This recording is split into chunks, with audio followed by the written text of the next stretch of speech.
चार आशीर्वाद। एक बार एक घने जंगल में एक शिकारी शिकार करने पहुंचा। वहां उसे रास्ते में घोड़े पर सवार एक राजकुमार मिला। शिकारी राजकुमार के साथ चलने लगा। चलते चलते उन्हें एक साधु मिला। अब वे दोनों साधु के साथ चल दिए। वे चारों जंगल में साथ साथ जा रहे थे। तभी उन्हें एक कुटिया दिखाई दी।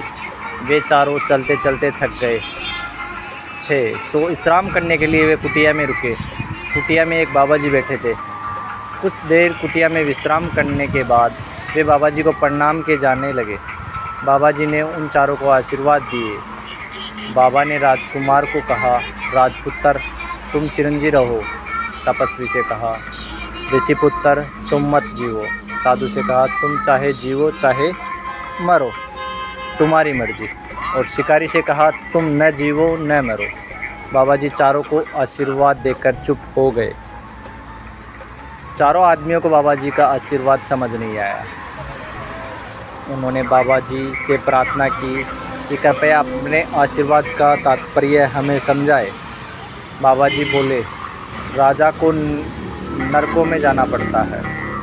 मनुष्य पहले तप करता है, फिर तप के प्रभाव से राजा बनता है और फिर मरकर नरक में जाता है। इसलिए मैंने राजकुमार को जीते रहने के आशीर्वाद दिया। जीता रहेगा तो सुख पाएगा। तपस्या करते रहने वाला जिएगा तो तपस्या करके अपने शरीर को कष्ट देता रहेगा। वह मरेगा तो तपस्या के प्रभाव से स्वर्ग में जाएगा अथवा राजा बनेगा। इसलिए उसको मर जाने का आशीर्वाद दिया, जिससे कि वह सुख पाए।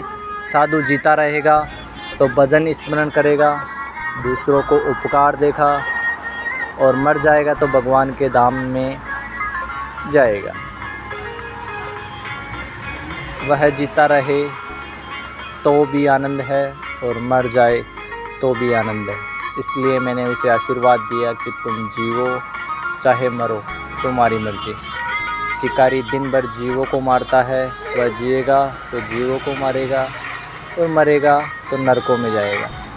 इसलिए मैंने कहा, तुम जीवो ना मरो।